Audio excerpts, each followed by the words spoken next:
जाऊया आजचा पहिला क्वेश्चन पाहूया। तुम्ही तो क्वेश्चन वाचायचा आहे, खालील पर्याय वाचायचे आणि अचूक उत्तर द्यायचे।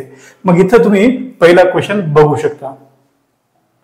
पहिला क्वेश्चन तुम्ही बघा, E = mc², E = mc² हा सिद्धांत खालीलपैकी कोणी मांडला? हा जगप्रसिद्ध सिद्धांत आहे, याला सापेक्ष वादाचा सिद्धांत म्हणतात। आणि E = mc² हा सिद्धांत खालीलपैकी कोणी मांडला? तर पहा, पहिला पर्याय आहे एडिसन, दुसरा पर्याय आहे गॅलिलिओ, तिसरा पर्याय आहे न्यूटन आणि चौथा आणि शेवटचा पर्याय आहे आइन्स्टाईन। तर तुम्हाला काय करायचंय, यापैकी कोणता पर्याय अचूक आहे ते सांगायचंय। बघा बरं, तुम्ही ऐकलेला आहे हा सिद्धांत, या सिद्धांताबद्दल तुम्ही ऐकलेला आहे, अनेक परीक्षांना विचारला गेलेला हा सिद्धांत आहे। तर उत्तर काय तुमचं? एडिसन आहे का, गॅलिलिओ आहे का, न्यूटन आहे का, की काय आइन्स्टाईन आहे?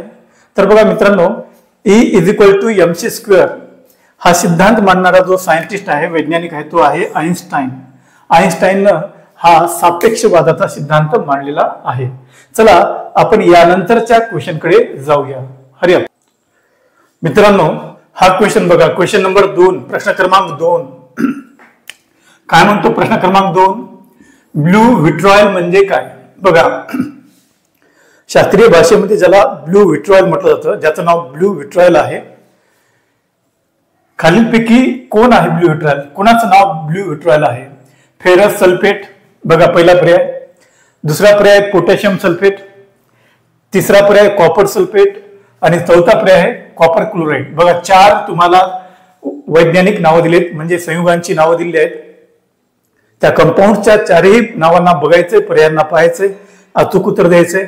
तर पहा, फेरस सल्फेट की पोटॅशियम सल्फेट की कॉपर सल्फेट की कॉपर सल्फेट की कॉपर क्लोराईड? बघा, इथं कॉपर सल्फेट आहे, इथं कॉपर क्लोराईड आहे। तर तुम्ही जेव्हा 4ही पर्याय बघता, फेरस सल्फेट हे उत्तर नाही, पोटॅशियम सल्फेट देखील नाही आणि कॉपर क्लोराईड देखील नाही। ज्याला ब्लू विट्रॉयल म्हणतात ते आहे कॉपर सल्फेट। बघा, कॉपर सल्फेट हे जे संयुग आहे, हे जे रसायन आहे, या कॉपर सल्फेटला म्हणतात ब्लू विट्रॉयल। चला यानंतरच्या क्वेश्चन कडे आपण जाऊया। क्वेश्चन काय आहे बघा बोर्डवर। हा, सर्वांनी प्रश्न क्रमांक 3 कडे बघा, काळजीपूर्वक वाचा। इस्रो, बघा ISRO, इस्रो ही भारतीय संस्था आहे आणि ती कशाशी संबंधित आहे, कशाशी निगडित आहे? 4 पर्याय तुमच्या समोर आहेत, क्वेश्चन वाचा। इस्रो ही संस्था कशाशी संबंधित आहे?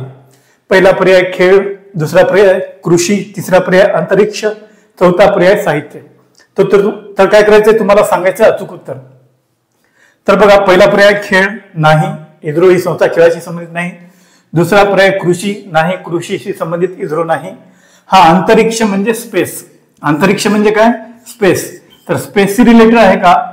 तर हो, अंतराळाशी म्हणजेच अंतरिक्षाशी रिलेटेड आहे। आणि म्हणून बघा, अंतराळामध्ये संशोधन करणारी ही संस्था आहे, त्याच्यामध्ये आपण वेगवेगळे रॉकेट वगैरे पाठवतो, उपग्रह पाठवतो आणि त्यासाठी ही संस्था कार्य करते। अंतरिक्ष बरोबर आहे बघा, अंतरिक्ष। चला यानंतरच्या क्वेश्चन कडे जाऊया, क्वेश्चन नंबर 4 कडे। पहा, हा प्रश्न बघा, प्रश्न क्रमांक 4, वनस्पतीला भावना असतात असा सिद्धांत खालीलपैकी कोणी मांडला? बघा, ज्या वनस्पती आहेत त्या सजीव आहेत हे सगळ्यांना माहित आहे। सजीवांचे 2 प्रकार असतात, एक वनस्पती आणि दुसरं प्राणी। पण या दोघांपैकी वनस्पतींना भावना असतात, म्हणजे एकतर प्राण्यांना भावना असतात हे सगळ्यांना माहित आहे, पण वनस्पतींना भावना असतात असा सिद्धांत सर्वप्रथम कोणी मांडला? डॉक्टर खुराना पहिला पर्याय, दुसरा पर्याय बघा डॉक्टर सुभाषचंद्र बोस, तिसरा पर्याय पहा पर्याय क्रमांक 3 डॉक्टर स्वामीनाथन आणि शेवटचा आणि चौथा पर्याय तुम्ही बघू शकता डॉक्टर जगदीश चंद्र बोस। तर यापैकी कोणता पर्याय अतिशय अचूक आहे सांगा? वनस्पतीला भावना असतात हे कोणी मांडले? प्लांट्स हॅव इमोशन्स, सेंटिमेंट्स असं कोण म्हटलंय? तर पहा, खुराना नाही, सुभाषचंद्र बोस नाही, स्वामीनाथन नाही, डॉक्टर जगदीश चंद्र बोस यांनी हा पहिला सिद्धांत मांडला, किंवा यांनी सर्वप्रथम जगामध्ये सांगितलंय की बाबा वनस्पतीला काय असतात? भावना असतात। आणि म्हणून पर्याय क्रमांक 4 हे करेक्ट उत्तर आहे. बघा इथे कन्फ्युज करण्यासाठी वर दिले डॉक्टर सुभाषचंद्र बोस, हे तर सेनानी होते, स्वातंत्र्य सेनानी, आणि ते डॉक्टर नव्हते है ना. डॉक्टर जगदीशचंद्र बोस हे उत्तर करेक्ट आहे, म्हणून चौथा पर्याय अतिशय अचूक उत्तर आहे. चला आपण प्रश्न क्रमांक 4 पाहिला, यानंतरच्या क्वेश्चन कडे जाऊया. प्रश्न क्रमांक 5, सर्वांनी याचं अचूक वाचन करा, काळजीपूर्वक वाचा. रक्तातील हिमोग्लोबिन मध्ये डॅश डॅश हे खनिज पदार्थ असते. बघा कोणतं मिनरल, खनिज पदार्थ रक्तामधील जो हिमोग्लोबिन आहे त्यामध्ये असतं. हिमोग्लोबिन एक प्रोटीन आहे, प्रथिने आहे, आणि ते आपल्या रक्तात असतं. तर त्या हिमोग्लोबिन मध्ये खालीलपैकी कोणतं मिनरल म्हणजेच खनिज असतं असं विचारलंय. पहिला पर्याय वाचू शकता कॅल्शियम, दुसरा पर्याय आहे फॉस्फरस, तिसरा पर्याय आहे लोह, आणि शेवटचा पर्याय आहे आयोडीन. तर तुम्हाला यापैकी अचूक उत्तर सांगायचंय, खालीलपैकी कोणतं खनिज किंवा मिनरल आपल्या हिमोग्लोबिन मध्ये असतं. तर बघा हिमोग्लोबिन मध्ये कॅल्शियम नसतं, पहिला पर्याय चुकीचा आहे. हिमोग्लोबिन मध्ये फॉस्फरस नसतं, हा पण पर्याय चुकीचा आहे. लोह आपण बघूया, आयोडीन देखील आपल्या हिमोग्लोबिन मध्ये नसतं. म्हणजे हे 3 पर्याय चुकीचे आहेत. कॅल्शियम, फॉस्फरस, आयोडीन आपल्या रक्तामध्ये नसतात, हिमोग्लोबिन मध्ये नसतात. मग कोणतं उरला कोणता पर्याय म्हणजे लोह, ज्याला आपण आयर्न म्हणतो, लोह म्हणतो. तर लोह हे खनिज आपल्या हिमोग्लोबिन मध्ये असतं. कॅल्शियम आणि फॉस्फरस आपल्या हाडामध्ये असतं, आहे की नाही. चला मग आपण काय करूया, यानंतरच्या क्वेश्चन कडे जाऊया. यानंतरचा जो क्वेश्चन आहे तो बघूया आपण. हा, सर्वांनी प्रश्न क्रमांक 6 बघा. सोडियम कार्बोनेटला कोणत्या नावाने ओळखले जाते. बघा सोडियम कार्बोनेट, तुम्ही नाव ऐकलं असेल या संयुगाचं. सोडियम कार्बोनेटला खालीलपैकी कोणत्या नावाने ओळखतात. पहिला पर्याय धुण्याचा सोडा, दुसरा पर्याय खाण्याचा सोडा, तिसरा पर्याय आहे शेंदूर, आणि चौथा पर्याय आहे मीठ. खालीलपैकी कुणाला धुण्याचा सोडा म्हणतात. आपण कपडे धुण्यासाठी जे वॉशिंग पावडर वापरतो तो धुण्याचा सोडा आहे, धुण्याचा, आणि त्या धुण्याच्या सोड्यामध्ये सोडियम कार्बोनेट असतं. तर त्या एक मिनिट माफ करा, मीच तुम्हाला उत्तर दिले काय. तर पहा सोडियम कार्बोनेट खालीपैकी कशाला म्हणतात पहा. पहिलाच पर्याय धुण्याचा सोडा, बघा पहिलाच पर्याय काय धुण्याचा सोडा. दुसरा पर्याय खाण्याचा सोडा आहे, पण खाण्याच्या सोड्याला सोडियम बायकार्बोनेट म्हणतात. खाण्याचा जो सोडा आहे म्हणजे आपण काय करतो वेगवेगळ्या पदार्थांमध्ये खाण्याचा सोडा टाकतो, आहे की नाही. तर हा जो खाण्याचा सोडा आहे तो सोडियम बायकार्बोनेट आहे, आणि धुण्याचा जो सोडा आहे तो सोडियम कार्बोनेट आहे. तर मित्रांनो या 4 पर्यायापैकी शेंदूर नाही, मीठ नाही, खाण्याचा सोडा देखील नाही. बघा मिठाला सोडियम क्लोराईड म्हणतात म्हणून मीठ येत नाही. तर धुण्याचा सोडा हे उत्तर बरोबर आहे. सोडियम कार्बोनेटला कोणत्या नावाने ओळखतात, धुण्याचा सोडा, वॉशिंग पावडर मध्ये तो असतो. चला यानंतरच्या क्वेश्चन कडे जाऊया, क्वेश्चन नंबर 7 कडे. चला सगळ्यांनी लक्ष द्या. क्वेश्चन बघा, क्वेश्चन नंबर 7, खालीलपैकी कशात कॅल्शियम या मिनरलचे, कॅल्शियम या मूलद्रव्याचे प्रमाण सगळ्यात जास्त असते. बघा कॅल्शियम हा जो घटक आहे, जो मूलद्रव्य आहे, जो धातू आहे, त्याचं प्रमाण खालीलपैकी कशामध्ये सगळ्यात जास्त असते असं विचारलंय. पहिला पर्याय डाळ, दुसरा पर्याय खाद्यतेल, तिसरा पर्याय दूध, आणि शेवटचा आणि चौथा पर्याय आहे संत्रे. तर तुम्ही सांगायचं यापैकी कशामध्ये कॅल्शियमचं प्रमाण असतं. तर मित्रांनो डाळीमध्ये सर्वात जास्त विचारलं, कशा सगळ्यात जास्त, सर्वात जास्त. आता दिलेल्या 4 पर्यायांपैकी सगळ्यात जास्त कॅल्शियमचं प्रमाण कशात असतं. डाळीमध्ये नाही, खाद्यतेलांमध्ये नाही, संत्र्यामध्ये नाही. तर उरला पर्याय कोणता मित्रांनो, दूध. बघा दुधामध्ये कॅल्शियमचं प्रमाण सगळ्यात जास्त असतं. या पर्यायापैकी सगळ्यात जास्त दुधामध्ये काय असतं, कॅल्शियमचं प्रमाण असतं. चला यानंतरचा जो क्वेश्चन आहे, क्वेश्चन नंबर जो 8 आहे तो आपण बघूया. चला हा सगळ्यांनी हा क्वेश्चन वाचा, काळजीपूर्वक वाचा. क्वेश्चन काय आहे, माणसाच्या शरीरात रक्ताचे प्रमाण किती टक्के असते. जे ह्युमन बॉडी आहे त्या ह्युमन बॉडीमध्ये ब्लडचं जे पर्सेंटेज आहे किती टक्के आहे, किती पर्सेंट मध्ये आहे म्हणून विचारलंय. म्हणजे मानवी शरीरातील रक्ताचे प्रमाण सांगा म्हटलंय. पहिला जो पर्याय आहे तो 70% आहे, दुसरा पर्याय 16% आहे, तिसरा पर्याय 10% आहे, आणि शेवटचा पर्याय 8% आहे. तर मित्रांनो यापैकी किती टक्के बघा ब्लड आपल्या बॉडीमध्ये असतं, आपल्या शरीरामध्ये असतं. किंवा आपल्या शरीरामध्ये जे हाड आहे, मांस आहे, रक्त आहे, यापैकी रक्ताचा वाटा किती टक्के आहे? 70% नाही, 16% नाही, 10% नाही. बघा मित्रांनो, हे तिन्ही पर्याय चुकीचे आहेत. मानवी शरीरामध्ये जे ब्लड असतं, रक्त असतं, त्याचं प्रमाण असतं 8%. आपल्या शरीरामध्ये 8% इतकं काय असतं? रक्त असतं. समजलं? मग चला काय की नाही, याच्यानंतरच्या क्वेश्चन कडे जाऊया. क्वेश्चन काय बघा मित्रांनो, हा 9व्या क्रमांकाचा प्रश्न बघा. प्रश्न काय आहे? बेडूक हा डॅश डॅश वर्गातील प्राणी आहे. बघा, प्राण्यांचं वर्गीकरण केल्या गेलेलं आहे, तुम्हाला माहित आहे. तसंच वनस्पतींचं सुद्धा वर्गीकरण झालेलं आहे, केल्या गेलेलं आहे, माहित आहे. यावर आधारित प्रश्न येतात. आपण संकीर्ण प्रश्नसंग्रह पाहत आहोत विज्ञानाचे. वारंवार विचारलेले असे क्वेश्चन्स जे पोलीस भरतीला विचारलेले आहेत, विज्ञानावर आधारित आहेत. पण हे क्वेश्चन्स असं मी विभागणी करून नाही विचारत आहे. सध्या हे संकीर्ण आहेत, संमिश्र प्रश्न आहेत. आणि हा जो 9वा क्वेश्चन आहे तो म्हणतोय बेडूक हा डॅश डॅश वर्गातील प्राणी आहे. खालीलपैकी कोणत्या वर्गामध्ये, कोणत्या क्लासमध्ये बेडूक बसतो?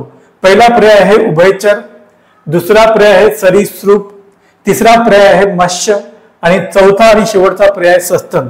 तर बघा कोणतं करेक्ट उत्तर आहे? उभयचर, सरीसृप, मत्स्य, सस्तन. बघा, सस्तन प्राणी हे आपल्या पिलांना जन्म देतात, ती अंडी घालत नाहीत, बरोबर आहे, आणि ते स्तनपान देखील करतात. बेडूक करतो का? नाही, म्हणून तो सस्तन नाही. चला, आणखी बरेच सस्तन प्राण्याचे काय आहेत कॅरेक्टरिस्टिक्स आहेत. आता या तिसरा पर्याय मत्स्य.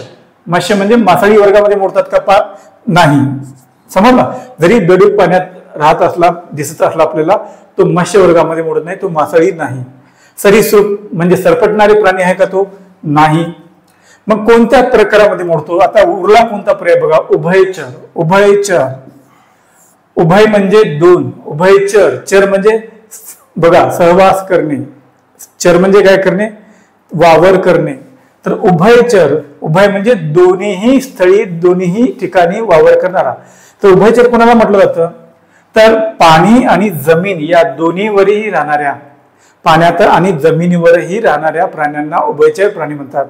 जसं आपण पाहिलं उभयचर मगर सुद्धा आहे, तसं आपला हा जो आहे बेडूक, बेडूक हा उभयचर प्राण्यामध्ये मोडतो. म्हणून पहिलं जे ऑप्शन आहे, पहिला जो पर्याय ते अतिशय करेक्ट उत्तर आहे. तर मित्रांनो, आता यानंतरच्या क्वेश्चन कडे जाऊया. क्वेश्चन नंबर बघा कोण आहे? हा, सगळ्यांनी हा क्वेश्चन क्रमांक 10, प्रश्न क्रमांक 10 बघा. मानवाच्या पेशीत गुणसूत्राच्या किती जोड्या असतात? बघा, मानवी जी पेशी आहे, जी ह्युमन सेल आहे किंवा अॅनिमल्स जी सेल आहे, विशेषतः कोणाचं विचारलं तुम्हाला? मानवाचं. मग मानवाच्या पेशीमध्ये, ह्युमन बिंगच्या सेलमध्ये यापैकी किती गुणसूत्रे असतात म्हटलंय, है की नाही? मग आता जे क्रोमोझोम्स असतात, गुणसूत्रे असतात, तर किती असतात? 42 पहिला पर्याय, दुसरा पर्याय 46, तिसरा पर्याय 44, चौथा पर्याय 23. तर यापैकी किती जोड्या मानवी पेशीमध्ये असतात गुणसूत्रांच्या? 42 नाही मित्रांनो, 46 नाही, 44 नाही. जोड्या विचारले बघा, किती जोड्या असतात म्हटले, किती गुणसूत्रे असतात म्हटलं असतं तर 46 आलं असतं, है की नाही? मानवाच्या पेशीत एकूण किती गुणसूत्रे आहेत म्हटलं असलं तर मग 46 बरोबर आहे. पण गुणसूत्रांच्या किती जोड्या आहेत म्हटले, जोड्या यांच्या अर्ध्या आहेत, म्हणजेच किती? 23 आहेत. शेवटचा पर्याय बरोबर आहे बघा. मानवी पेशीमध्ये गुणसूत्रांच्या 23 जोड्या असतात. झालं? चला, आता यानंतरच्या क्वेश्चन कडे जाऊया. क्वेश्चन कोण आहे बघा, पहा. क्वेश्चन नंबर 11 बघा.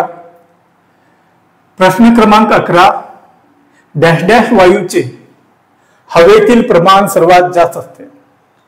पहा, डॅश डॅश या वायूचे हवेतील प्रमाण सगळ्यात जास्त असते. म्हणजे आपल्याला सरळ सरळ प्रश्न विचारला त्यांनी, कोणत्या वायूचे हवेतील प्रमाण सगळ्यात जास्त असतं? असा कोणता वायू आहे ज्याचं प्रमाण हवेमधलं सगळ्यात काय असतं? जास्त असतं. पहिला पर्याय आहे नायट्रोजन. बघा, नायट्रोजन. दुसरा पर्याय आहे ऑक्सिजन, तिसरा पर्याय आहे ऑर्गॉन आणि चौथा पर्याय आहे कार्बन डायऑक्साइड. बघा, CO2, है की नाही? तर which of the following gas is in the largest amount in our air? मग आपल्या हवेमध्ये लार्जेस्ट प्रमाणामध्ये, सगळ्यात जास्त प्रमाणामध्ये खालीपैकी कोण असतं? Nitrogen, oxygen, argon, carbon dioxide. बघा, परीक्षेमध्ये तुम्हाला अशी नावं दिली त्यांची. ऑक्सिजन, इथं माफ करा, हे नायट्रोजन आहे, नायट्रोजन, ऑक्सिजन, आर्गॉन आणि कार्बन डायऑक्साईड. काय म्हटलंय? Carbon dioxide. तर बघा हे चारही पर्याय बघा आणि सांगा की हवेमध्ये सगळ्यात जास्त आढळणारा वायू कोणता. तर तुम्ही म्हणाल ऑक्सिजन. नाही, ऑक्सिजन 21% आसपास आहे. आर्गॉन नाही, ते फार अल्प प्रमाणात आहे. बरोबर आहे. माझ्या मते 0.04 किंवा 5 असेल. कार्बन डायऑक्साईड सुद्धा 0.03 प्रमाणात असेल. बघा म्हणजे आता ऑक्सिजन नाही, आर्गॉन नाही, कार्बन डायऑक्साईड नाही, म्हणजे हे तिन्ही वायू मोठ्या प्रमाणात आढळत नाहीत. मग कोणता वायू आपल्या सभोवती सगळ्यात जास्त प्रमाणामध्ये आहे? तर नायट्रोजन. कोणता आहे? नायट्रोजन. त्यानंतर लागतो नंबर कोणाचा? ऑक्सिजनचा. आणि म्हणून पहिला पर्याय बरोबर आहे. बघा पहिला पर्याय कोणता आहे? नायट्रोजन. नायट्रोजन या वायूचे हवेतील प्रमाण सर्वात जास्त आढळते. चला यानंतरच्या क्वेश्चनकडे, यानंतरच्या प्रश्नाकडे जाऊया. बघा कोण. हा मित्रांनो, प्रश्न क्रमांक 12 तुमच्या समोर आहे. प्रश्न क्रमांक 12 काळजीपूर्वक वाचा आणि खालीलपैकी कोणता पर्याय अचूक उत्तर आहे ते सांगा.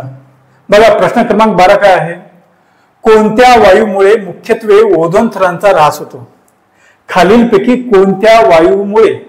बघा खालीलपैकी कोणता वायू जो आहे तो आपल्या पृथ्वीच्या भोवती असलेल्या ओझोन थराचा, O3 आहे की नाही, ओझोन थराचा ऱ्हास करतो, नाश करतो? पहिला पर्याय आहे कार्बन डायऑक्साईड. बघा हा एक हे उत्तर आहे का? बघा हा पर्याय करेक्ट उत्तर आहे का? बघा दुसरा पर्याय आहे नायट्रोजन डायऑक्साईड. तिसरा पर्याय आहे मिथेन आणि शेवटचा पर्याय आहे क्लोरोफ्लोरोकार्बन. मग खालीलपैकी कोणता पर्याय अचूक उत्तर आहे ते सांगायचं तुम्हाला. कार्बन डायऑक्साईड नाही, नायट्रोजन डायऑक्साईड नाही, मिथेन, बघा मिथेन सुद्धा उत्तर नाही. मग उरला कोणता पर्याय? पर्याय क्रमांक 4. बघा कार्बन डायऑक्साईड CO2 नाही, नायट्रोजन डायऑक्साईड नाही, मिथेन नाही. मग उरलं कोण? क्लोरोफ्लोरोकार्बन. बघा Cl2F2C हे जे संयुग आहे, हा जो वायू आहे क्लोरोफ्लोरोकार्बन, यामुळं याचं सिक्रेशन झाल्यामुळं किंवा हा बाहेर पडल्यामुळं ओझोन थरांचा नाश होतो. लक्षात ठेवायचं. आणि म्हणून पृथ्वीच्या भोवती जे ओझोन थराचं आवरण आहे, जे आपल्याला अल्ट्रा व्हायलेट म्हणजे अतिनील किरणांपासून काय करतं? वाचवतं, आपलं रक्षण करतं. या ओझोनच्या थराला या क्लोरोफ्लोरोकार्बनमुळे काय पडलं होतं? भगदाड पडलं होतं. आपले जे रेफ्रिजरेटर असतात किंवा आपले हे AC असतात, एअर कंडिशनर, याच्यातून पहिलं पूर्वीच्या काळी हा जो क्लोरोफ्लोरोकार्बन आहे तो बाहेर पडायचा आणि हा बाहेर पडल्याच्या नंतर याच्या अति प्रमाणामुळे काय झालं होतं? तर ओझोनच्या थराला काय पडलं होतं? भगदाड पडलं होतं. आता ओझोनचा थर जो आहे, आता मात्र क्लोरोफ्लोरोकार्बनवर बंदी आल्यामुळं ओझोनचा जो थर आहे आपला तो मिळून आलाय. चला जाऊ त्याच्या पुढे क्वेश्चन नंबर 13 कडे जाऊया. चला सगळ्यांनी क्वेश्चन नंबर 13 बघा. बघा खालीलपैकी कशाला शुष्क बर्फ असे म्हणतात म्हटलंय? ड्राय आईस कशाला म्हणतात? म्हणजे ड्राय आईस खालीलपैकी कशापासून बनवला जातो? शुष्क बर्फ ज्याला म्हणतात, कोरडा बर्फ ज्याला म्हणतात, तो कशापासून खालीलपैकी बनतो? आणि हा प्रश्न परीक्षांना वारंवार विचारलेला क्वेश्चन आहे. तुमचे जास्तीत जास्त क्वेश्चन्स PSIच्या एक्झाम्स मधून घेतले आहेत. MPSCची PSIची एक्झाम घेते, प्री आहे, मेन्स आहे, आणि त्याच परीक्षांमधले क्वेश्चन तुमच्या पोलीस भरतीला विचारले आहेत. म्हणून तुम्ही पहा इथले जवळपास 90% पेक्षा जास्त क्वेश्चन तिथूनच जशाला तसे उचललेले आहेत. तर पहा इथे काय म्हटलंय? खालीलपैकी कशाला शुष्क बर्फ म्हणजे ड्राय आईस म्हणतात? पहिला पर्याय आहे ऑक्सिजन, दुसरा पर्याय आहे कार्बन डायऑक्साईड, तिसरा पर्याय आहे नायट्रोजन आणि चौथा पर्याय हेलियम. तर यापैकी कोणाला शुष्क बर्फ म्हणतात? ऑक्सिजनला म्हणतात का? नाही. किंवा ऑक्सिजन वायूपासून बनवतात का? नाही. नायट्रोजन वायूपासून बनवतात का शुष्क बर्फ? नाही. हेलियम पासून बनवतात का? नाही. हे सगळे वायू आहेत बघा. आणि यापैकी कार्बन डायऑक्साईड जो आहे बघा, कार्बन डायऑक्साईड आपल्या बर्फापेक्षा, पाण्यापासून बनवलेल्या बर्फापेक्षा हा जो शुष्क बर्फ असतो जास्त काय असतो? थंड असतो. आपल्या हातावर घेतला असता आपल्या हाताला तो म्हणजे बाईट्स होतात. आणि म्हणून काय होतं? सांगायचं काय? ड्राय आईस जो आहे तो कार्बन डायऑक्साईड पासून बनवला जातो आणि आपल्या पाण्यापासून बनवलेल्या बर्फापेक्षा काय असतो? अतिशय थंड असतो. तर पर्याय क्रमांक 2 आहे कार्बन डायऑक्साईड पासून शुष्क बर्फ बनवतात किंवा कार्बन डायऑक्साईडला काय म्हणतात? शुष्क बर्फ. समजलं? चला यानंतरचा जो क्वेश्चन आहे तो बघूया आपण. काय क्वेश्चन आहे बघा. हा हे बघा क्वेश्चन नंबर 15 सगळ्यांनी पहा. क्वेश्चन नंबर 15 काय म्हणतो, अग्निशमन यंत्रामध्ये म्हणजे आग विझवण्याचं जे यंत्र असतं बघा, तुम्हाला जागोजागी चित्रपटगृह असेल, एखादं मॉल असेल, एखादं पेट्रोल पंप असेल, अशा ठिकाणी सार्वजनिक ठिकाणी आग लागल्यास ती विझवण्यासाठी एक अग्निशमन यंत्र तिथं लटकून ठेवलेलं असतं, लाल रंगाचं असतं बघा, सिलेंडर टाईप. मग हे जे अग्निशमन यंत्र आहे त्याच्यातून बाहेर पडणारा जो पांढरा गॅस आहे, वायू आहे, तर त्यानं काय विचारलंय, अग्निशमन यंत्रामध्ये आग विझवण्यासाठी खालीलपैकी कोणता वायू वापरतात. बघा, त्या अग्निशमन यंत्रामध्ये एक वायू असतो, एक गॅस असतो, खालीलपैकी यापैकी दिलेल्या पर्यायापैकी कोणता वायू त्याच्यात असतो. नायट्रोजन पहिला पर्याय, दुसरा पर्याय ऑक्सिजन, तिसरा पर्याय कार्बन डायऑक्साईड आणि शेवटचा पर्याय कार्बन मोनॉक्साईड. तर करेक्ट उत्तर काय आहे, तर बघा कार्बन डायऑक्साईड. अग्निशमन यंत्रामध्ये आग विझवण्यासाठी कार्बन डायऑक्साईडचा वापर करतात. कार्बन डायऑक्साईडचा वापर आग विझवण्यासाठी केला जातो. बघा, ऑक्सिजन ज्वलनास मदत करतो, तुम्ही ऐकलेलं आहे की नाही. कार्बन जळतो आणि ऑक्सिजन ज्वलनास मदत करतो, पण यांच्या संयुगातून बनलेलं कार्बन डायऑक्साईड जे आहे ते आग विझवण्यासाठी मदत करतं. तसं तुम्ही ऐकलं आहे, हायड्रोजन जळतो, ऑक्सिजन ज्वलनास मदत करतो, पण यांच्या संयुगातून बनलेलं जे पाणी आहे ते आग विझवण्यासाठी वापरतात. तर बघा, कार्बन डायऑक्साईड जो पर्याय आहे, हा जो गॅस आहे, हे जे संयुग आहे ते अग्निशमन यंत्रामध्ये वापरलं जातं. चला आता यानंतरचा प्रश्न बघूया, क्वेश्चन क्रमांक. सगळ्यांनी प्रश्न क्रमांक 16 काळजीपूर्वक वाचा. एंडोसल्फान हे कशाचे उदाहरण आहे. कधी ऐकलं का नाव एंडोसल्फान. तर एंडोसल्फान नावाचं एक विषारी द्रव्य आहे आणि त्याचा वापर खालीपैकी कशासाठी केला जातो म्हटलंय. हा लेटेस्ट बघा 2017-18 आलेला क्वेश्चन आहे आणि याच्यावर बंदी सुद्धा येते एंडोसल्फानवर. हा, तर पूर्वीच्या काळी हे होतं आणि आता मी तुम्हाला क्वेश्चन विचारतोय, एंडोसल्फान हे कशाचे उदाहरण आहे. पहिला पर्याय बुरशीनाशक, दुसरा पर्याय जीवाणुनाशक, तिसरा पर्याय तणनाशक, चौथा पर्याय कीटकनाशक. खालीलपैकी कशाचा नाश करण्यासाठी एंडोसल्फानचा वापर करतात. तर बघा, बुरशीनाशक नाही, जीवाणुनाशक नाही, तणनाशक नाही. मग उरलं कोण, पर्याय क्रमांक 4 उरला आहे आणि पर्याय क्रमांक 4 काय आहे, कीटकनाशक. बघा, जे पिकं असतात, पिकांवर विविध प्रकारच्या आळ्या आणि कीटक असतात, मग ते काय करतात, पिकाचा नाश करतात. मग त्या कीटकनाशकांपासून पीक वाचवण्यासाठी त्याच्यावर फवारणी केली जाते आणि कीटकनाशक आहे एंडोसल्फान. तर पर्याय क्रमांक 4 अतिशय अचूक असं उत्तर आहे. तर चला यानंतरच्या क्वेश्चनकडे, क्वेश्चन नंबर 17 कडे जाऊया. सगळ्यांनी पहा क्वेश्चन नंबर 17. प्रश्न क्रमांक 17 प्रश्न क्रमांक 17. गोबर गॅस संयंत्रातून कोणता वायू मिळतो. तुम्ही पाहिलं असेल गोबर गॅस संयंत्र, आहे की नाही, किंवा त्याच्याबद्दल ऐकलं असेल. म्हणजे कसं आहे, भाजीपाला आहे किंवा मनुष्य विष्ट आहे किंवा प्राणी विष्ट आहे, तर यांच्यापासून गोबर गॅस बनवला जातो. म्हणून तर इथे म्हटलंय गोबर गॅस. गोबर गॅस संयंत्रातून कोणता वायू आपल्याला मिळतो.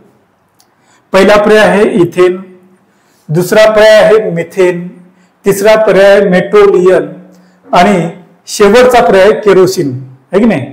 घासलेट म्हणतो आपण त्याला, केरोसिन, रॉकऑइल म्हणजेच रॉकेल. तर बघा कोणता पर्याय करेक्ट आहे. केरोसिन आहे का. गोबर गॅस संयंत्रातून केरोसिन मिळतं का, नाही. मेट्रोलियन मिळतं का, नाही. आता दोन पर्याय आहेत, इथेन आणि मिथेन. मग आता बघा इथेन मिळतं का, नाही, इथेनही मिळत नाही. तर मिथेन नावाचा जो वायू आहे CH4, बघा CH4, कार्बनचा 1 अणू आणि हायड्रोजनचे 4 अणू यांच्यापासून बनलेला हा काय रेणू आहे, संयुग आहे. बघा याला हायड्रोकार्बन म्हणतो. आणि मिथेन हे जे हायड्रोकार्बन आहे, म्हणजे हा जो हे जे हायड्रोकार्बन आहे ते एक वायू आहे, गॅस आहे आणि स्वच्छ इंधन म्हणून याचा वापर केला जातो. आणि हे कुठं मिळतं आपल्याला, गोबर गॅस संयंत्रातून मिळतं. झालं, गोबरचं वगैरे डिकम्पोजिशन होऊन हा गॅस तयार होतो. चला काय नाही, CH4 म्हणजे मिथेन हा पर्याय करेक्ट आहे. बघा दुसरा पर्याय बरोबर आहे. चला यानंतरच्या क्वेश्चनकडे, यानंतरच्या प्रश्नाकडे जाऊया. सर्वांनी प्रश्न क्रमांक 18 वाचा. कांदा कापताना डॅश डॅश वायू बाहेर आल्याने डोळ्यात पाणी येतं. पहा, स्वयंपाक करताना तुम्ही कधी कांदा कापला असेल, कांदा कापताना आपल्या डोळ्यामध्ये पाणी येतं, डोळे चरचर करायला लागतात. म्हणजे याचा अर्थ असा, त्या कांद्यामध्ये एक विशिष्ट वायू असतो, तो वायू बाहेर पडतो आपण कांदा कापल्यानंतर, आणि त्या वायूमुळे, तो वायू आपल्या डोळ्यात गेल्यामुळे काय होतं, आग झाल्यामुळे डोळ्यातून पाणी येतं समजा. तर सांगायचं काय, कांदा कापताना डॅश डॅश वायू बाहेर आल्याने डोळ्यात पाणी येतं. मग यापैकी कोणता वायू आहे तो? पहिला पर्याय अमोनिया, दुसरा पर्याय कार्बन डायऑक्साईड, तिसरा पर्याय नायट्रोजन, आणि शेवटचा आणि चौथा पर्याय ओझोन. तर खालीलपैकी कोणता पर्याय अचूक आहे ते सांगायचंय. तर पहा मित्रांनो, ammonia, carbon dioxide, nitrogen, ozone. Ozone नाही, नायट्रोजन नाही, कार्बन डायऑक्साईड नाही. म्हणजे हे 3 पर्याय चुकीचे आहेत. आता उरला कोणता पर्याय? तर पहिला पर्याय. पहिला पर्याय काय आहे? अमोनिया. तर अमोनिया हा जो वायू आहे तो कांदा कापताना बाहेर पडतो आणि त्याच्यामुळं आपल्या डोळ्यातून काय होतं, पाणी उघडायला लागतं. चला, क्वेश्चन क्रमांक म्हणजे प्रश्न क्रमांक 18 संपला. आपण यानंतरच्या क्वेश्चनकडे म्हणजे क्वेश्चन क्रमांक 19 कडे जाऊया. चला बघूया काय आहे तो. मित्रांनो, प्रश्न क्रमांक 19 वाचा. काय आहे प्रश्न क्रमांक 19? नॅचरल गॅस म्हणजेच नैसर्गिक वायू. बघा, नॅचरल गॅसला मराठीमध्ये नैसर्गिक वायू म्हणतात, व गोबर गॅस या दोन्हीमध्ये आढळून येणारा वायू कोणता? म्हणजे गोबर गॅस ज्याला आपण म्हणतो, किंवा निसर्गतः निर्माण होणारा जो नॅचरल गॅस आहे की नाही. गोबर गॅस आपण कृत्रिमरित्या तयार करतो आणि नॅचरल गॅस आपल्याला निसर्गात आढळतो. मग या नॅचरल गॅसमध्ये आणि या गोबर गॅसमध्ये दोघांमध्येही दिसून येणारा, आढळून येणारा खालीलपैकी कोणता वायू आहे म्हटलंय. तर पहा, मिथेन पहिला पर्याय आहे, ब्युटेन दुसरा पर्याय आहे, इथिलीन तिसरा पर्याय आहे, आणि शेवटचा आणि चौथा पर्याय नायट्रोजन. तर नायट्रोजन नाही, हा इंधन देखील नाही, इथिलीन नाही, ब्युटेन नाही. तर बघा, पहिला पर्याय जो आहे मिथेन. बघा, नॅचरल गॅसमध्ये सगळ्यात जास्त मिथेनच असतं. या दोघांपेक्षा, नॅचरल गॅस आणि गोबर गॅसपेक्षा जास्त नॅचरल गॅसमध्ये मिथेनचं प्रमाण असतं. बरं, लक्षात ठेवा. गोबर गॅसमध्ये मिथेन त्याबरोबर दुसरे सुद्धा वायू असतात, पण नॅचरल गॅसमध्ये केवळ आणि केवळ काय असतं, म्हणजे जास्त मोठ्या प्रमाणात मिथेनच असतं. तर नॅचरल गॅस व गोबर गॅसमध्ये आढळून येणारा, दोन्हीमध्ये आढळून येणारा जो वायू आहे तो आहे मिथेन, CH4. चला, यानंतरचा जो क्वेश्चन आहे, प्रश्न आहे तो बघूया. सर्वांनी प्रश्न क्रमांक 20 वाचा. डॅश डॅश यांचा जन्मदिवस भारतामध्ये विज्ञान दिन म्हणून साजरा केला जातो. खालीलपैकी कुणाचा जन्मदिवस विज्ञान दिन म्हणून साजरा केला जातो? पर्याय क्रमांक 1 जगदीशचंद्र बोस, पर्याय क्रमांक 2 डॉक्टर होमी भाभा, पर्याय क्रमांक 3 CV रमन, आणि पर्याय क्रमांक 4 रामानुजन. तर खालीलपैकी कुणाचा जन्मदिवस विज्ञान दिन, सायन्स डे म्हणून साजरा केला जातो असं विचारलंय. तर बघा, जगदीशचंद्र बोस नाही, डॉक्टर होमी भाभा नाही, रामानुजन नाही, तर CV रमन जे आहेत, बघा, ज्याला रमन इफेक्ट म्हणतात, त्यांनी रमन इफेक्टचा शोध लावला आहे आणि त्याबद्दल त्यांना नोबेल पारितोषिक देखील मिळालं होतं. यांचा जन्मदिन आपल्या देशामध्ये सायन्स डे, विज्ञान दिवस म्हणून साजरा केला जातो, आणि म्हणून पर्याय क्रमांक 3 अचूक उत्तर आहे. चला बघूया यानंतरचा प्रश्न, यानंतरचा क्वेश्चन. सगळ्यांनी हा क्वेश्चन वाचा. चंद्रावर पाऊल ठेवणारा पहिला मानव कोण? बघा, अशी कोणती व्यक्ती आहे ज्यानं सर्वप्रथम चंद्रावर पाऊल ठेवलं, पहिलं पाऊल, आहे की नाही. चंद्रावर सर्वात आधी जाणारा जो देश आहे, ज्यानं आपल्या माणसाला, आपल्या देशवासियाला चंद्रावर पाठवलं, असा देश जो आहे तो अमेरिका आहे. मग जर अमेरिका असेल तर चंद्रावर पाऊल ठेवणारा व्यक्ती अमेरिकनच असला पाहिजे. तर मग खालीलपैकी कोणता पर्याय करेक्ट आहे सांगा. युरी गॅगरिन नाही, व्हॅलेंटिना तेरेस्कोवा नाही, एडविन ऑल्ड्रिन नाही. बघा, पहिला पर्याय नाही. युरी गॅगरिन रशियन व्यक्ती होतात, अंतराळावर जाणारा माझ्या तो पहिला आहे. व्हॅलेंटिना तेरेस्कोवा ही पण रशियन आहे, ती पण नसणार. एडविन ऑल्ड्रिन बघू शकता. आणि चौथा पर्याय बघा बरं, नील आर्मस्ट्रॉंग. तर बघा पहिले तिन्ही पर्याय चुकीचे आहेत. शेवटचा पर्याय बघा, नील आर्मस्ट्रॉंग या व्यक्तीनं चंद्रावर पहिलं पाऊल ठेवलेलं आहे, नील आर्मस्ट्रॉंग. झालं. मग त्याला काय नाही, यानंतरच्या क्वेश्चन कडे बघूया, क्वेश्चन नंबर 22 कडे जाऊया. चला काय आहे क्वेश्चन नंबर 22 बघूया. प्रश्न क्रमांक 22, सुनीता विल्यम कोण आहे? बघा तुम्ही नाव ऐकलं असेल, सुनीता विल्यम ही महिला आहे, भारतीय मुळाची अमेरिकन महिला आहे, म्हणजे जिचं मूळ भारत आहे पण आता ती अमेरिकेची रहिवासी आहे, अशी ही व्यक्ती आहे सुनीता विल्यम. आणि हिचं नाव तुम्ही अनेकदा ऐकलं असेल. तर खालीलपैकी ती कोणत्या क्षेत्राशी निगडित आहे, रिलेटेड आहे? पहिला पर्याय हॉकीपट्टू, दुसरा पर्याय अंतराळवीर, तिसरा पर्याय आरबीआय गव्हर्नर, चौथा पर्याय क्रिकेटपट्टू. तर पहा, ती खेळाशी संबंधित नाही म्हणून हॉकीपट्टू आणि क्रिकेटपट्टू नाही. ती आरबीआयची गव्हर्नर नव्हती आणि म्हणून ती देखील नाही. आता उरला एकच पर्याय, पर्याय क्रमांक 2 जो आहे ती अंतराळवीर आहे. ती अंतराळात अनेकदा गेली आहे आणि लोक अंतराळामध्ये वेगवेगळ्या बाबींचा अभ्यास करण्यासाठी जातात, बरोबर. तर ही महिला आहे सुनीता विल्यम्स, आहे की नाही. कल्पना चावला देखील हिच्या अगोदर गेली होती अंतराळामध्ये, ती पण भारतीय मुळाची महिला होती. चला यानंतरच्या क्वेश्चन कडे जाऊया, क्वेश्चन क्रमांक 23 कडे जाऊया, बघूया तो काय क्वेश्चन आहे. मित्रांनो, प्रश्न क्रमांक 23 आणि प्रश्न क्रमांक 24 तुमच्या समोर आहेत. 1 बाय 1 आपण एक एक क्वेश्चन बघूया. पहिला क्वेश्चन बघा, प्रश्न क्रमांक 23 काय बघा, रक्ताचे एकूण किती गट असतात? आपल्या शरीरामध्ये जे ब्लड फ्लो होतं, रक्त जे वाहतं, त्या रक्ताचे एकूण किती गट असतात असं विचारलंय. पहिला पर्याय 3, चूक. दुसरा पर्याय 4, बघूया. तिसरा पर्याय 5 आणि चौथा पर्याय 6. तर पहा, पहिला जो पर्याय 3 रक्तगट असतात का? तर नाही. तिसरा पर्याय बघा, 5 रक्तगट असतात का? नाही. शेवटचा पर्याय बघा, चौथा पर्याय 6 रक्तगट असतात का? नाही. तर मित्रांनो, एकूण किती रक्तगट असतात? उरलेला पर्याय बरोबर आहे, दुसरा पर्याय 4 रक्तगट आहेत. बघा, blood group A, blood group B, blood group A B आणि ब्लड ग्रुप ओ, एकूण किती झाले? 4. मग रक्ताचे एकूण 4 गट असतात.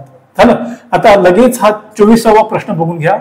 अंतराळात प्रवेश करणारा, जे स्पेस आहे, स्पेस मध्ये प्रवेश करणारा पहिला भारतीय कोण? खालीलपैकी कोणता भारतीय असा आहे ज्यानं अंतराळामध्ये प्रवेश केला? खालीलपैकी कोणत्या भारतीयानं सर्वात आधी स्पेसमध्ये, अंतराळामध्ये प्रवेश केला आहे? तर बघा, पहिला पर्याय आहे कल्पना चावला, दुसरा पर्याय आहे सुनीता विल्यम, तिसरा पर्याय समीर शर्मा आणि चौथा आणि शेवटचा पर्याय आहे राकेश शर्मा. तर बघा, कल्पना चावला ही भारतीय मूळ असलेली अमेरिकन महिला होती. सुनीता विल्यम्स भारतीय मूळ असलेली अमेरिकन महिला. या जरी भारतीय मूळ असलेल्या असल्या महिलांपैकी कल्पना चावला आधी अंतराळामध्ये गेलेली आहे, बरोबर. पण हे दोन्ही उत्तर नाहीत. सगळ्यात आधी म्हणजे भारतातला भारतीय असा सर्वात आधी अंतराळात जाणारा व्यक्ती महिला नाही, तो पुरुष आहे, म्हणून हे दोन्ही पर्याय चुकले. आता खाली दिले समीर शर्मा आणि राकेश शर्मा. समीर शर्मा नावाचा कोणताच व्यक्ती कधी अंतराळात गेला नाही. आता उरला पर्याय चौथा, राकेश शर्मा. तर राकेश शर्मा हा अंतराळात जाणारा, बघा, जे यान होतं, एअरक्राफ्ट होतं, ते होतं स्पेस क्राफ्ट होतं, ते होतं रशियाचं आणि रशियन लोकांसोबत हा अवकाशात गेलाय राकेश शर्मा. आणि त्याला विचारण्यात आलं इंदिरा गांधीकडून की वरून अंतराळातून पृथ्वी कशी दिसते, माफ करा, भारत देश कसा दिसतो असं विचारलं. तेव्हा राकेश शर्मानं सांगितलं सारे जहां से अच्छा. चला काय की नाही, तर राकेश शर्मा हा पर्याय. चला क्वेश्चन क्रमांक, प्रश्न क्रमांक 25 कडे जाऊया. हा 25 क्रमांकाचा प्रश्न बघा, सर्वांनी काळजीपूर्वक हा प्रश्न वाचा. सूर्य किरण, सनराइज म्हणतो आपण त्याला, पृथ्वीवर पोहोचण्यासाठी डॅश डॅश इतका वेळ लागतो. सूर्याची किरण पृथ्वीवर येतात, आहे की नाही. मग ही जी सूर्याची किरण आपल्या पृथ्वीवर येतात त्यांना सूर्याच्या पृष्ठभागापासून पृथ्वीच्या पृष्ठभागापर्यंत यायला किती वेळ लागतो असं विचारलंय. तर पहा, 8 सेकंद, 8 मिनिट, 20 मिनिट, 8 तास. पहा, सूर्य आपल्यापासून लाखो किलोमीटर दूर आहे आणि सूर्याभोवती पृथ्वी फिरते आणि सूर्याचा प्रकाश आपल्या पृथ्वीला मिळतो.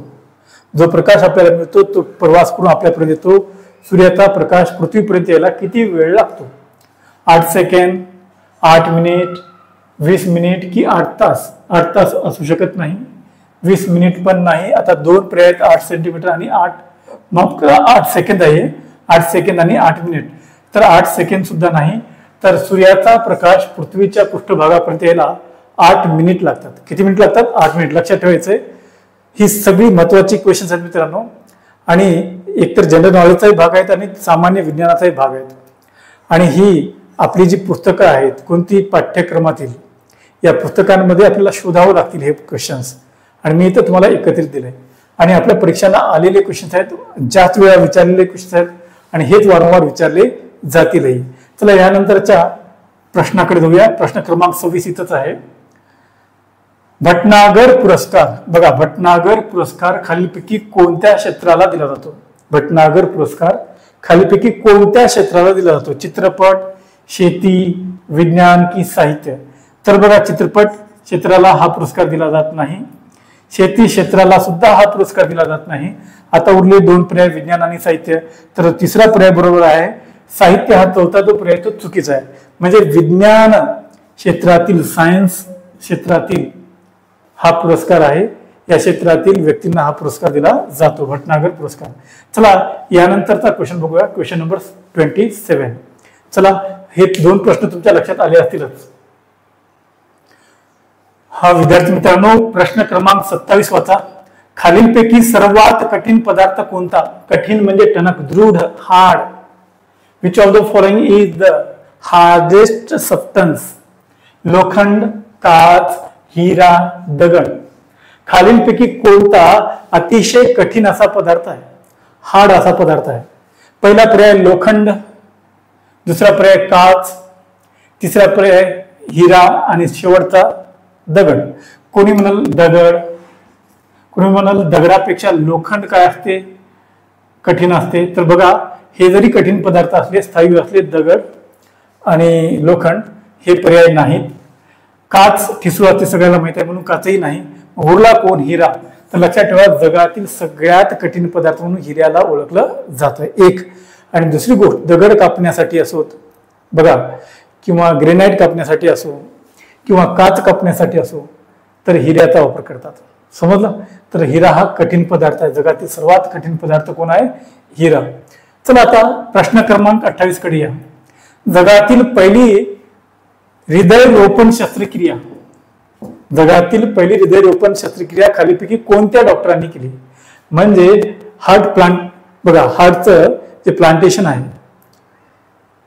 ते सगळ्यात आधी कोण केलंय? तर खालीलपैकी कोण केलं? पहा, George Bernard, Christian Bernard, Joseph Bernard, George, हा इथं म्हटलंय जॉन बर्नार्ड. बघा, जॉन, जोसेफ, जॉर्ज की ख्रिश्चन? तर ख्रिश्चन बर्नार्ड नावाच्या शास्त्रज्ञानं, ख्रिश्चन बर्नार्ड नावाच्या डॉक्टरनं, व्यक्तीनं काय केलेलं आहे? हृदयरोपण शस्त्रक्रिया केलेली आहे. चला 27 आणि 28 क्रमांकाचा प्रश्न संपलाय. आपण याच्यानंतरच्या क्वेश्चनकडे जाऊया, क्वेश्चन नंबर 29 कडे जाऊया. चला बघा, पहा प्रश्न क्रमांक 29 आणि प्रश्न क्रमांक 30 तुमच्या समोर आहे. काळजीपूर्वक वाचा. पहिला इथं दिलेला प्रश्न कोण आहे तो 29 वाला. सोलर कुकर असते बघा, आहे की नाही? त्या सोलर कुकरची जी पेटी असते, सोलर कुकरची जी पेटी असते म्हणजे अन्न पदार्थ शिजवण्यासाठी, सूर्यप्रकाशाच्या मदतीनं अन्न पदार्थ शिजवण्यासाठी ते सोलर शेगडी असते बघा, त्याला किंवा सोलर कुकर म्हणू शकता. ती जी सोलर कुकरची पेटी आहे तिला आतून कोणता रंग दिला जातो? आतून म्हणजे आतल्या भागातून कोणत्या रंगाने ती रंगवलेली असते? पहिला पर्याय आहे लाल, दुसरा पर्याय आहे पिवळा, तिसरा पर्याय काळा आणि चौथा पर्याय आहे पांढरा. तर बघा मित्रांनो, लाल नाही, पिवळा नाही, पांढरा तो देखील नाही. पर्याय क्रमांक 3 करेक्ट आहे. बघा, काळ्या रंगानं रंगवलेलं असतं सोलर कुकरच्या पेटीला आतून. कारण का तुम्हाला माहित आहे, पांढरा जो रंग आहे तो कुठल्याही प्रकाशाला, सूर्यप्रकाश असो की कोणताही प्रकाश असो, पांढरा रंग त्याला काय करत असतो, परावर्तित करत असतो.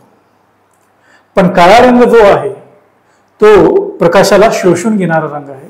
आणि म्हणून काय होतं, सूर्याची उष्णता आहे, बरोबर. मग त्या उष्णतेला शोषून घेण्यासाठी, सूर्यप्रकाशाला शोषून घेण्यासाठी काळ्या रंगाचं आवरण दिलं जातं सोलर पेटीला आतून. आणि म्हणून पर्याय क्रमांक 3 बरोबर आहे. आता लगेच क्वेश्चन नंबर 30 म्हणजे प्रश्न क्रमांक 30 पण पाहून घ्या. काय आहे प्रश्न क्रमांक 30? शोभेची दारू बनविण्यासाठी खालीलपैकी कशाचा वापर करतात? शोभेची दारू म्हणजे काय मित्रांनो, तर ते मद्य नाही, तर फायर वर्क्स म्हणतो आपण त्याला. क्रॅकर्स वगैरे, फटाके वगैरे आपण बघतो दिवाळीच्या काळामध्ये. ते दिवाळीचे जे फटाके आहेत, बरोबर, त्याच्यामध्ये जे भरलं जातं पावडर, त्याला म्हणतात शोभेची दारू. बघा, तर मग ती बनवण्यासाठी खालीपैकी कशाचा वापर करतात? फॉस्फरस, सल्फर, कॉपर की ग्रॅफाइट?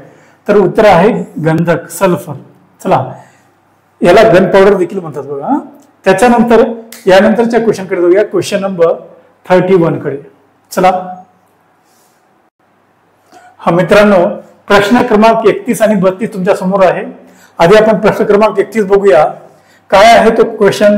तंबाखू मध्ये कोणते धोकादायक रसायन असतं? पहा, लोक जे तंबाखू खातात, तंबाखू खाऊ नये, धूम्रपान करू नये असं म्हटलं जातं, लोक करतात. तर या तंबाखू मध्ये खालीलपैकी कोणतं केमिकल असतं? युरिया नाही, युरिक अम्ल, युरिक ऍसिड म्हणतो आपण त्याला, नाही. कॉपर म्हणजे तांब, नाही. तर पहा, युरिया नसतो, युरिक अम्ल नसतं, कॉपर नसतं कशामध्ये? तंबाखूमध्ये. मग उरला कोणता पर्याय? निकोटीन. यस, निकोटीन हा द्रव्य कशामध्ये असतो? तंबाखूमध्ये असतो. आता लगेच प्रश्न क्रमांक 32 पाहून घ्या. जगात सर्वात मोठा सस्तन प्राणी कोणता? मॅमल म्हणतो आपण त्याला, सस्तन प्राणी.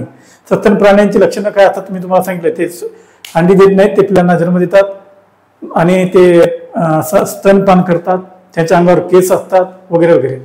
तर हे जे सस्तन प्राणी आहेत, मॅमल्स आहेत, तर जगामध्ये जेवढे आपल्याला मॅमल्स आढळतात, जेवढे सस्तन प्राणी आढळतात, त्या सगळ्या सस्तन प्राण्यांमध्ये सगळ्यात मोठा सस्तन प्राणी कोणता? माणूस, हत्ती, देवमासा की पाणघोडा? तर बघा, सस्तन प्राणी ते पिलांना जन्म देणारे असतात. आणि पहा, मानव सस्तन प्राणी आहे, हत्ती सस्तन प्राणी आहे, देवमासा पण सस्तन प्राणी आहे, घाण आपला इथं काय म्हटलं, पाणघोडा पण सस्तन प्राणी आहे. पण याच्यातला सगळ्यात मोठा जर कोणी असेल तर देवमासा आहे. म्हणून देवमासा हे अचूक उत्तर आहे. देवमासा अंडी देत नाही, पिलांना डायरेक्ट जन्म देतो, म्हणून तो सस्तन आहे. चला, याच्यानंतरच्या क्वेश्चन कडे जाऊया. प्रश्न क्रमांक 34 देखील समोर आहे आणि 35 देखील समोर आहे. तर हे तिन्ही क्वेश्चन्स आपल्याला 1 बाय 1 घ्यायचे. या तिन्हीपैकी पहिला प्रश्न मी इथे घेतो. प्रश्न क्रमांक 33. स्वयंपाकाच्या गॅस सिलेंडर मध्ये भरलेला गॅस कोणत्या स्वरूपात असतो? बघा, स्वयंपाकाचा जो सिलेंडर असतो, म्हणजे स्वयंपाकाचा गॅस सिलेंडर जो असतो, त्याच्यामध्ये खालीलपैकी कोणत्या स्वरूपामध्ये तो गॅस ठेवलेला असतो? म्हणजे त्याची अवस्था कोणती असते? एलपीजी असते. एलपीजी म्हणजे लिक्विफाईड पेट्रोलियम गॅस, त्यालाच आपण 2 वायूंनी तो बनलेला असतो, आपल्याला माहित आहे. स्वयंपाकाचा गॅस म्हणतो आपण त्याला. ब्युटेन आणि आयसोब्युटेनने बनलेला असतो. पण हे जे ब्युटेन आणि आयसोब्युटेन आहे स्वयंपाकाच्या गॅसमध्ये, मग हे कोणत्या स्वरूपामध्ये त्या सिलेंडरमध्ये ठेवलेलं असतं? घन, वायू, द्रव की बाष्प? तर प्रत्येकाला वाटू शकतं की तो वायू स्वरूपात असतो. नाही, जेव्हा तो हवेमध्ये मिसळतो तेव्हा वायू स्वरूपात येतो. पण जेव्हा तो सिलेंडरमध्ये ठेवला जातो, पहा, सांद्रीभवन झालेलं, माफ करा, त्याला आपण कंडेन्सेशन म्हणतो. नाही, मी तुम्हाला सांगेल त्याला नेमकं काय म्हणतात. पण आता इथं पहा, एखाद्या पदार्थाला त्याच्यातली उष्णता जर काढून टाकली, त्याचे अणुरेणू एकत्र येतात, जवळ यायला लागतात. तसं वायू हा दाब देऊन सिलेंडरमध्ये भरलेला असतो, त्याच्यामुळं तो वायू द्रव रूपात जातो. आता मला इथं सांगायचं काय, स्वयंपाकाच्या गॅस सिलेंडरमध्ये जो वायू असतो, एलपीजी असतो, तो घन रूपात नसतो, वायू रूपात तुम्हाला वाटू शकतं, पण वायू रूपातही नसतो, बाष्प रूपातही नसतो, तो द्रव रूपात असतो. म्हणून त्याला म्हणतात लिक्विफाईड. लिक्विफाईड म्हणजे द्रवरूप केलेला petroleum gas, liquefied petroleum gas. मग त्याला काय नाही, म्हणून पर्याय क्रमांक 2 चूक आहे, 1 चूक आहे, 4 चूक आहे, बरोबर आहे द्रवरूप. आता प्रश्न क्रमांक 34 बघा. अवकाशामध्ये प्रवास करणारा, हा बघा, अवकाशात प्रवास करणारी म्हटलंय, करणारा नाही, अवकाशात प्रवास करणारी पहिली भारतीय महिला कोण? इंडियन महिला पाहिजे अवकाशात काय करणारी, प्रवास करणारी. सुनीता विल्यम, बघा सुनीता विल्यम, अंजू जॉर्ज, सानिया मिर्झा की कल्पना चावला? तर उत्तर आहे कल्पना चावला. त्यानंतर खालीलपैकी कोणत्या वायूला प्राणवायू म्हणतात? बघा खालीलपैकी कोणत्या वायूला प्राणवायू असे म्हणतात? मग आता पहा, पहिला पर्याय ऑक्सिजन, दुसरा आहे नायट्रोजन, तिसरा आहे क्लोरीन आणि चौथा आहे कार्बन डायऑक्साईड. बघा कार्बन डायऑक्साईड नाही, क्लोरीन नाही, नायट्रोजन नाही, ऑक्सिजन श्वसनामध्ये आपण ऑक्सिजनचा वापर करतो, ऑक्सिजनचे आपण श्वसन करतो आणि म्हणून ऑक्सिजनला प्राणवायू म्हणतात. तर अशा प्रकारे आज आपण संकीर्ण प्रश्नसंग्रह पाहिला आहे. पोलीस भरतीला विचारले गेलेले, वारंवार विचारले गेलेले असे आपण क्वेश्चन्स पाहिले. ते 4ही विषयाचे होते, आरोग्यशास्त्र, जीवशास्त्र, भौतिकशास्त्र, रसायनशास्त्र. तर उद्याच्या तासिकेमध्ये काय होईल ते मी तुम्हाला उद्या सांगतो. पण आज मात्र आपण PYQs मध्ये संकीर्ण विज्ञान संग्रह घेतलाय प्रश्नांचा. तर आता आपण काय करूया, इथं थांबूया. मी इथं थांबतो. धन्यवाद, थँक्यू. आणि पुन्हा एकदा सांगतोय, उद्या आपण PYQs घेऊया, पण एक विशिष्ट अशा टॉपिकनुसार जाऊया. आता जसे म्हणजे रसायनशास्त्र आहे घ्यायचं आणि त्याचे टॉपिक्सवरचे जे क्वेश्चन्स परीक्षेला विचारले आहेत आजपर्यंतचे ते घ्यायचे. त्याच्यानंतर भौतिकशास्त्र घ्यायचं, त्याच्यावरचे आतापर्यंतच्या परीक्षेला विचारलेले क्वेश्चन्स घ्यायचे. जीवशास्त्र आणि मानवी आरोग्य घ्यायचं, त्याच्यावर आजपर्यंत विचारलेले टॉपिक वाईज जे क्वेश्चन आहेत ते घ्यायचं. पण ते कोणते PYQs असले पाहिजेत. Let's stop here. Thank you. धन्यवाद.